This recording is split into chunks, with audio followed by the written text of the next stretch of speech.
Welcome back to Citadel Office Hour. We're really excited about our topic today on privacy and security of AI in education. And I'm going to turn it right over to Jenny and Daniel to introduce themselves. Hi, thanks. Hi, everybody. Thanks for being here today. I'm Jenny Lohoefner. I'm the Associate Director at one of our research institutes here at KU. It's called the Institute for Information Sciences, or you will regularly hear us refer to it as I2S because the full name's a mouthful. I also teach computer science courses at KU, and most of my research falls within the sort of security, privacy, trustworthiness of AI. And I have one of my PhD students here with me today. Daniel, I'll let you introduce yourself. Yeah, thank you so much. I was lucky enough to be in one of Dr. Lohoefner's classes a few years ago, and I'm sticking around at KU to do my PhD, largely doing formal methods research with Dr. Lohoefner.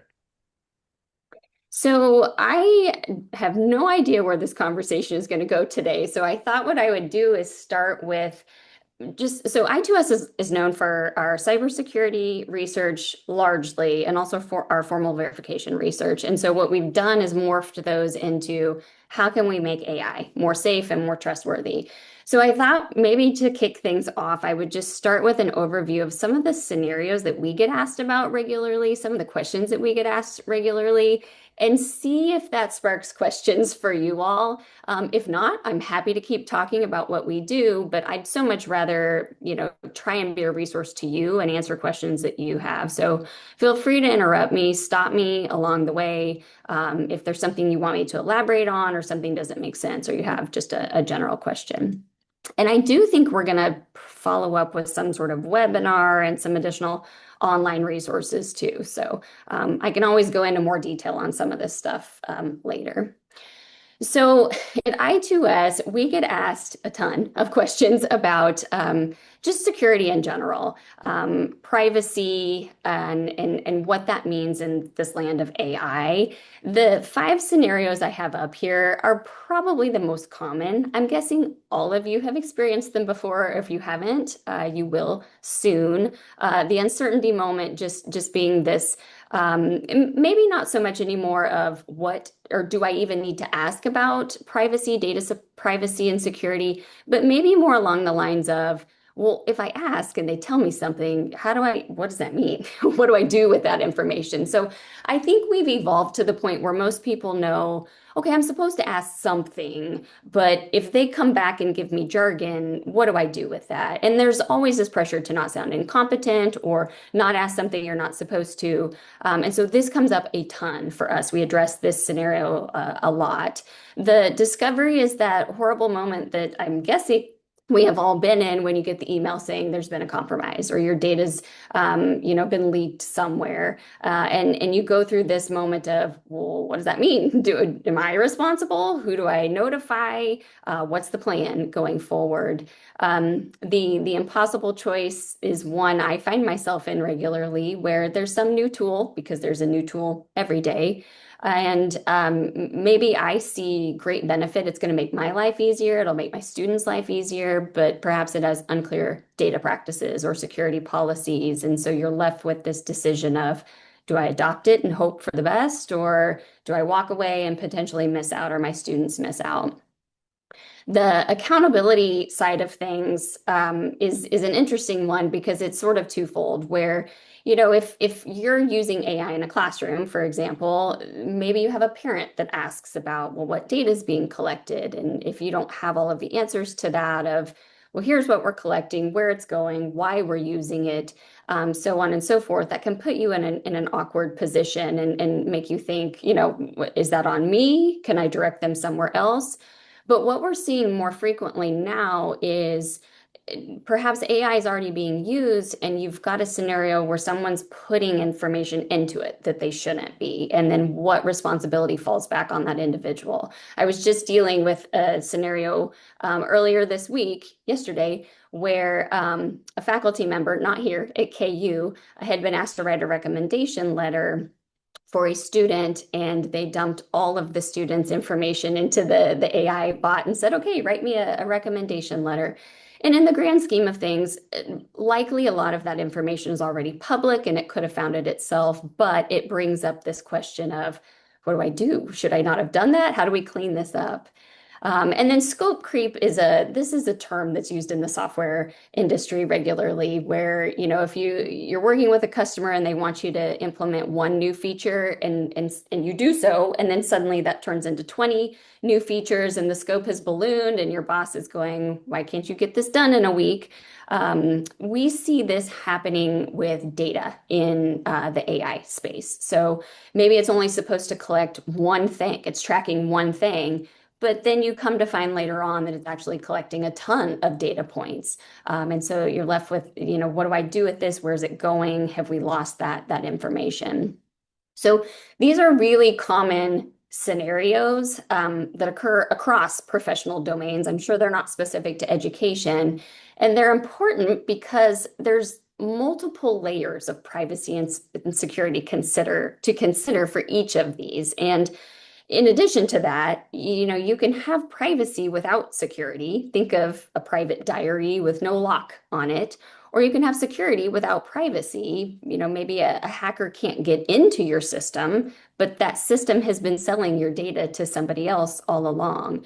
So these are not new concerns to AI, but they do certainly look a little bit different in the realm of AI. And so this notion of just understanding what is happening in a system, that's different now. We used to have a lot more visibility into, okay, what's this tool doing and how did it come to this conclusion? We use this term black box system, meaning I give it input, it gives me something out, but I have no idea what happened in between. And that's a little bit new for a lot of us. And so we have this feeling of kind of lack of control. And maybe that data that we're putting in and getting back isn't even staying with us the whole time. It's being transferred to others, perhaps unbeknownst to us. You throw in the pace at which this is happening, and this becomes a real issue because there's pressure to adopt quickly, and perhaps you don't have enough time to fully vet the system. Whereas before, maybe we were given a little bit more leeway to incorporate these new software tools and technology tools into a classroom. And then the risk, of course, has expanded because these are distributed systems. Not everything lives within your classroom, and they could be shared amongst multiple systems and multiple models. Not to mention, and I'm guessing the accessibility piece is near and dear to most of your hearts, they are not inherently accessible for students. And I know there's active research going on in this space, whereas before there was more likelihood of adopting a tool that did have that sort of built into the features of the product. Equity and ethical considerations. We have a center at I2S that's solely dedicated to those types of problems within AI. And we're seeing a lot of bias emerge. In fact, one of my other PhD students is she's currently studying the effects of just punctuation on political bias within AI systems. And her initial findings are showing that just by adding capitalization and exclamation points into your prompts is for a lot of the mainstream models is giving a right-leaning political bias. And for, a one and done type of response, that's perhaps not a big deal. But if you're thinking about these developing a persona over time and learning about the user, that could lead to results that maybe you don't want. So we take a closer look at some of the equity pieces and the ethical pieces. And then maybe overwhelmingly, the piece that comes up for us is largely around professional authority and maybe lack of it, feeling pressure to default to these systems and no longer being the expert in the room. I know a lot of our computer science graduates, just even from last spring, are sort of questioning, where do I fit in now that AI is a part of all of this? So the reason I bring these up is specifically for education. AI systems, of course, are making real decisions about real students, and they have real consequences. So if you're using a tutoring system that's recommending, which problem a student should work on, you want to hope that that thing's right, or a prediction algorithm that's trying to identify at-risk students. Hopefully that's not biased. And one that we do at KU all the time, we have automated graders incorporated into our learning management systems, and you sure hope that it's fair and treating students equally. So, because these decisions are affecting educational outcomes, this has become an escalated problem in the realm of AI. And what's particularly scary to me is not the AI, but it's the fact that the people developing these tools are not necessarily the experts on what it does. And so the opportunity for disconnect there gets really high. So the tech industry definitely needs to hear from educators regarding what you need, what you don't need, and for sure what the deal breakers are there. So let me pause before I keep going. And like I said, I could talk forever and see, does that raise any questions? Is there anywhere in particular you'd like us to dive in, or anything we can try and answer for you now?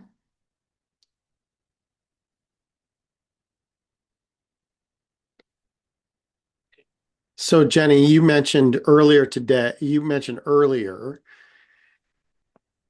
that one of the pieces that this used to be easier to do before AI and after AI, it's harder to do. Is that because the AI systems can personalize and can change based on the individual user, or what makes it more difficult? That's certainly a part of it. Um, Another part is, if you're developing your own model, you of course have, oversight of it and can make it do what you want it to do, essentially. But for most of us, we are not developing our own models, and we're, at the mercy of what's available to us. And so that's what I mean by that black box system of, if so in my role, what I do is I try and make assurances about software systems, and particularly before they're in production, meaning before they're in the hands of a user. So a lot of the work Daniel and I do is at the sort of code level, and what can we verify, what can we assure, so that when it does go out into the wild, we know it's not going to go rogue or do things that it's not supposed to do. I can't do that with a mainstream model because it's already out in the wild. And so a big open area of research for us is, okay, well, then what can we do? How can we interact with this? And a lot of it is drawing awareness. And, we're looking at, can we build some of these sort of smaller language models or separate agents that live alongside the larger chat bots, just to draw awareness of, hey, here's what you got back, but perhaps this is contradicting something it told you earlier, or finding different ways to sort of verify and analyze the responses that we're getting over time. But it's still a very open area of research because these are contained, and we can't get at them the way we once could. There's this notion of reverse engineering where you could take a system that you were given and sort of re-architect it in a backwards way. You could break it apart and figure out what it was doing to a certain extent. That's really hard to do with AI. That's good. That makes a lot of sense. So we get questions oftentimes around what this means for school districts and states that are going through the adoption process. And I know I posted the guide just a few minutes ago that we have on CITL's website that you were kind of involved in reviewing and everything. What are some other things that should be considered as we think about these large scale sort of adoptions and this work? Yeah, I mean, I think asking the hard questions is maybe the best influence we can have right now. And we do have, let me pull up. So there's a plethora of solutions that exist. And again, they're multi-layered, right? So you can think about it from sort of the governance and policy perspective of, you've got state level laws and mandates that are happening. And so that's a big piece of this. Data governance frameworks are being created, which really are just sort of, guiding us on how we should manage the data in these systems. ethical AI guidelines are coming out. There's new vendor accountability mechanisms that are in place. But practice and culture is a big piece of this. And professional development is going to look a little bit different going forward. It's maybe not the standard watch this webinar and take the quiz at the end sort of thing, or go attend this conference. It's probably going to be a little bit more hands-on and probably going to be a little bit more heavy on what do some of these security and privacy factors mean, and how do they relate to your role. Um, the equity focused piece is a big one. That's a part of what we're looking at too, although we're looking at it from more of a technical perspective. And speaking of that, from a technical perspective, if you look at the broad spectrum of computer science, and I promise I won't go into all of these in detail, we can make this available later. But if you look at sort of end to end what the computer science field is doing, where there are solutions to the entire data lifecycle, right? From before the code is even in anybody's hands, all the way down to, this has been out in the wild for years now, and we're sort of monitoring and looking for detection and how to improve the system. So we have solutions to the majority of the problems that are existing today. The problem is they're not universal. They're not mandated. And I know that you all are well aware of this. So even though they exist, it doesn't mean they're being put into practice. And so that's where, I tend to tell people you've got to ask the hard questions, because even though the research is happening, that doesn't mean it's making its way into a lot of these tools that are being put out into the wild. And the more that we ask and demand, I think the better.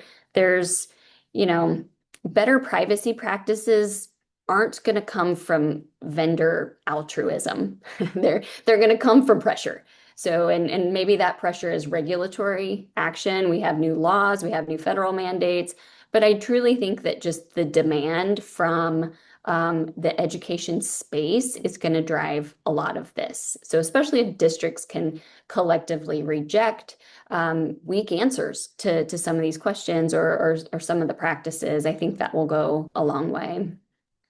I think that's really good advice. I just posted, CITL, as we're kind of monitoring kind of what's going on across the United States with state guidance. And as we work with various states, and we work with both, so the SEAs and LEAs, as we say in education, right? The state education agencies and local education agencies, as well as the pre-service teacher institutions. The questions we often get are around data and data privacy, don't go as deep as to conversations that we have internally around encryption, around but it's generally what data is being shared, what personally identifiable PII is being shared. And we talk about that in our guide. But the idea that we've been working with various states on is calling out, kind of pushing their vendors, Mhm. asking those difficult questions as you kind of brought up, and kind of demanding that this stuff gets dealt with Yeah. at the developer level, because it's something that we cannot actually control across our 15,000 school districts in the United States or whatever we have. Yeah. Yeah. No, I completely agree. I mean, I think at a minimum, the four questions I have up here are a great place to Hmm. start. If you don't know where to start or what to ask, at least ask these. And Yes. especially for number one, don't accept vague answers. Ask for a complete list of data points. Are they taking into consideration mouse clicks, eye tracking, the pauses that students are doing when interacting with the tool? So this can help at least get the people developing the tools to be thinking about the same things that you are. Make sure you know who has access to the student data and for how long. The how long piece is really important, we're finding, especially because of I'm sure you all are aware of the encryption and quantum computing and this emerging threat, which I'm happy to talk about that if you want to, but that is a real thing that is coming. And so what we're seeing are vendors holding on to data, even if it's encrypted, knowing that down the road they'll be able to decrypt it. So maybe they can't do anything with it today, but long term they might be able to. So asking how long they're holding on to data. That third one is I threw this in here just because I think it's good information to have because it can lead to additional questions. It's not necessarily a bad thing if you're using existing data to train the next version of a model. That seems pretty logical, right? We want the models to get better, but it's more about sort of what do you do with the data after that? Are you anonymizing the information before you train with it? Are you then discarding it when you're done with it? So that's one of those scenarios where I would say make sure you know the policies of your district and that whatever tools you're using align with whatever those policies are. And then, of course, what happens if there's a breach? And there's always going to be a breach. Hopefully, it's not detrimental, but just making sure you know what the plan of action is and what your responsibility is in that breach. We see a lot of times vendors giving really vague language around that. Maybe they're saying, oh, we've never had a data breach before, which I don't believe. Yes, they have. They're just not disclosing it, or they can't tell you exactly what it was, or maybe they use general terms like we take our security very seriously. Those are the moments to kind of push back and ask for further clarification. So I know we're up on time and we want to open it up to further discussion without being recorded here. And I think there's a couple of things here that are important. I think these four questions are critical. And we kind of highlight these questions, similar questions in our guide. But as Jenny was saying, we're going to kind of get these out further. And what most people don't know is that both Jenny and Daniel and our computer science friends are kind of hidden gems on the CITL community. They're not often out in front, but I think they're going to be coming more in front as these topics become critical to the work we're doing. But the other thing you highlighted here, which I think is also important to note, is I know personally, I have some projects that we work on improving systems that the data is actually used sometimes to actually make a better system. So it's not that these vendors or these developers are being malicious necessarily. It's that they're trying to make a better system for students or a better system for that could be part of it, or that could even be all of it. And so it's not always malicious use. It's actually trying to improve the system that they have out there. So that's how it could be used. So that's also important. But I know we're wrapping up, but is there anything you want to kind of end with before we kind of stop the recording and open it up to the open discussion? No, I mean, I would just say keep in mind, I mean, think about how fast technology moves and changes. So keep in mind that the AI you see today is likely not the same AI you're going to see in 5 or 10 years down the road. So if that gives you any peace of mind over this pressure to adopt every new thing thrown your way right now, if nothing else, I hope it gives you a little peace of mind because it's evolving so quickly and we can't keep up. None of us can keep up. So don't feel the need to, try to stay in that race, especially if your background's not on the technical side, or maybe you don't even care.